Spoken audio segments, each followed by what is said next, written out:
G'day guys, Tiny here from Offtap Brewing. Today is the day we're going to fit out the pot with a ball valve and a temperature probe. I was lucky enough to have a spare ball valve and a spare temperature probe that was on a 50 litre kegel that I used to use with the top cut off. So today I'm going to install them. So it's just one of those jobbies with a long shank. When I ordered this one a couple of years ago, they didn't have the short shank ones. They only had these ones. So this one here is like excellent for an esky. It's got enough room to penetrate right through the wall of the esky. But all it'll mean for me is that it's just going to stick out from the pot a little bit and stick out in the middle a little bit. But that's okay. I used to use it before. And it's one of those jobbies. It's got all the numbers and the dialing thingy, which was what you need. So being a HLT, I need to know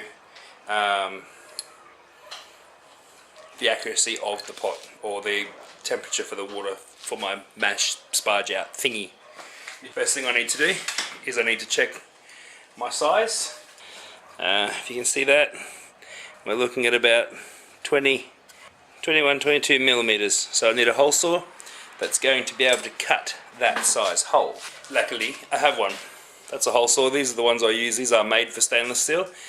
These are much better than a step drill. They are so easy to use. Just drills one hole and then pops a big hole in. Now that thing there, it's called the arbor. That thing there, it's called the hole saw. Put them together and we can drill a hole. I have my trusty little power drill. Now, one thing I found with these chucks here, I have learnt that if you don't have them tight enough and they bite, they can throw the bit out of the chuck. So what I do is I give it a really good tighten by hand. I just don't rely on going like that. I really give it a good tighten by hand. And yeah, because it's not very nice when it throws you. Now the next thing I want to do is I want to sight it just by eye. I'm pretty happy with going by eye on these things. Just find the middle of the handles, come down, and I sort of put an X where I want. What's the name? I notice this pot has a seam around the bottom here, so I'm not going to drill through that seam. I'm going to go over it. Doesn't really matter. Doesn't really matter that much at all. So we've got our mark, and I've braced it up against the wall so I can apply some pressure and do a drill. I'm also going to just mark this out, the hole for this. Oops. Just while I've got my trusty little pen.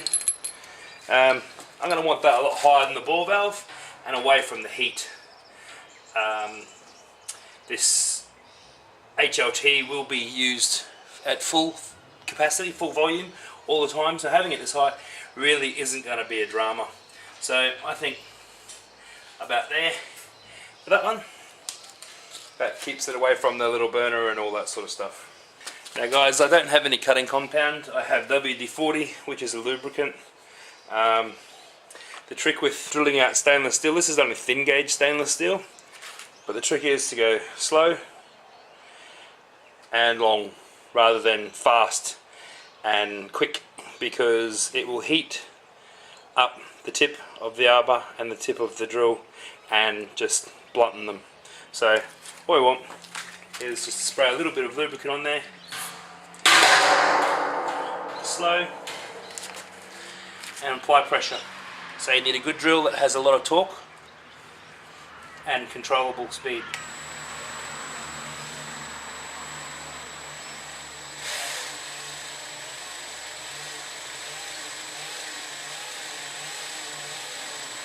The good thing about this is that it is thin gauge.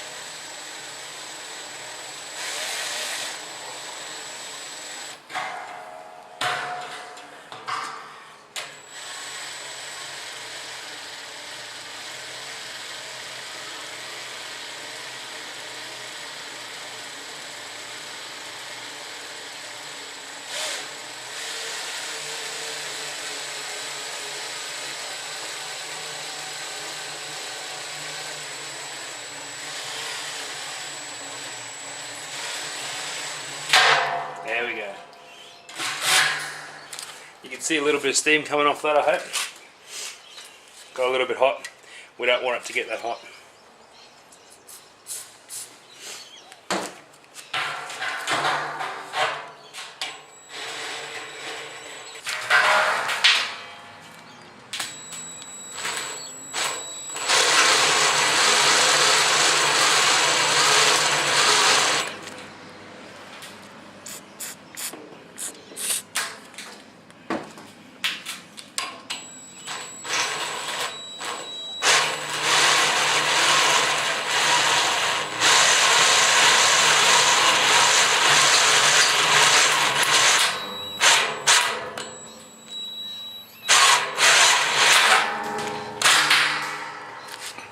Be all stiff one. There's a few burrs there that we'll need to clean up.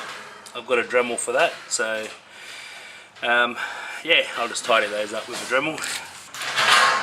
Beautiful. Okay, time to measure this little bugger. Alrighty.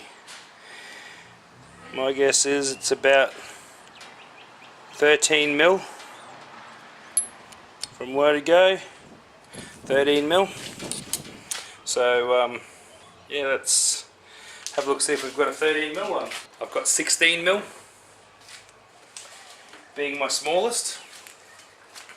16 being the smallest, so let's just have a look. Yeah, that's just a little bit big for that. I'm going to have a look at what size hole I drilled in the pot this come out of. It was a lot smaller than that, so I'm going to have to find some sort of drill bit. I think I've got a 12 mil drill bit, and I'll just ambiguate the hole a little. No, it's an 11 mil.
She's a little bit rough, that one, but it fits.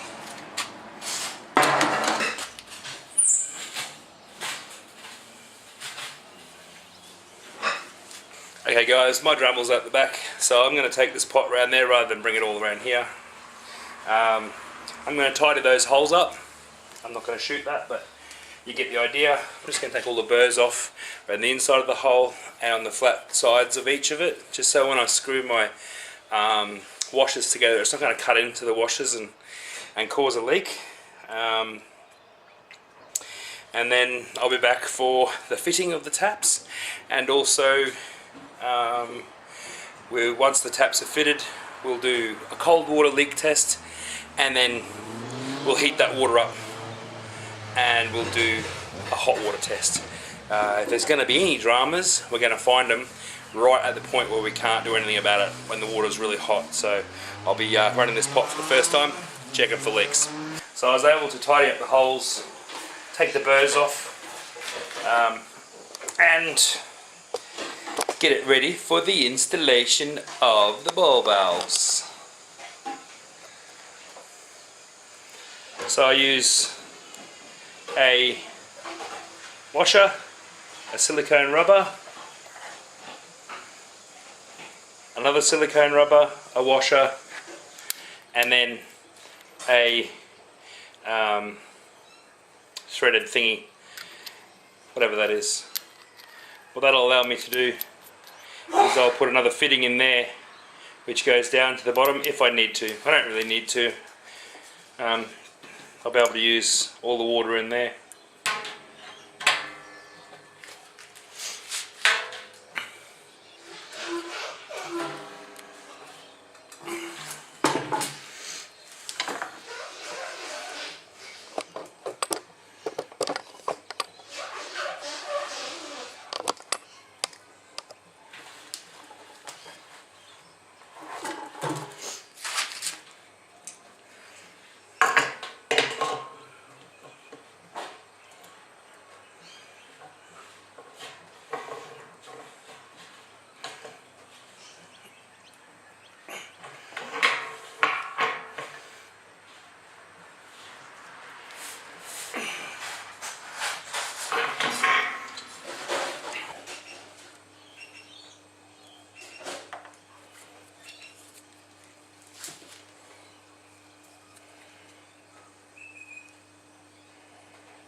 Men nästan här